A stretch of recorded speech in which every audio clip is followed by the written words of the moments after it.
John, great to see you. When did you start realizing that, entertainers could actually make a difference and be able to get back and be a positive, change? Well, probably early on in my daytime years when we started attaching ourselves to local charities that were important. And as our careers grew and you realized that there was something, you realized you had an audience, that all you had to do was, however, I'm one of these people that believes just because I'm celebrated doesn't mean that my opinion deserves to be celebrated. So I'm cautious with what I do. I like to be schooled in what I do, and I don't take the charities that I do lightly. I'm not a person who shows up for a charity one time and disappears. I like to know the charity I'm involved with. St. Jude is one that I'm intimately involved with, have been involved with for about 10 years now.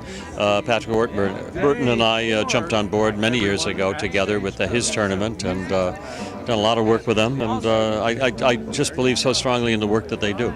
Fantastic. Appreciate your help. Now, you're obviously doing some amazing, shows out there, and we're growing a younger generation that's growing up with the internet. They don't have, the music and entertainment classes in school. How can we ensure that our next generations are going to have the great types of entertainment that you and I grew up with? It's an interesting thing. I have a one-man show out there called A Man with Standards, which I talk about the wonderful stories and growing up in the 50s and the 60s with the music of that time when lyrics and music and melody made sense. And I think people are retreating back to that right now. I think you're finding that all these supper clubs that are coming in, the cabarets that are growing again, people wanting to get back and listening to actual music and stories being performed.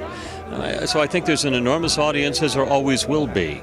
I love electronic music. I love dance music. We're hearing it in the background. But I think that there's, at our fundamental sense, music should be a medium to tell a story. And I think the music of the time and the standards, the Great American Music book, were that fundamental. Yeah. Well, growing up with so many great entertainers, I always say it's time for more real singers, more real players, and more real songs. Exactly. These are authentic moments, and you can't sing Sinatra enough.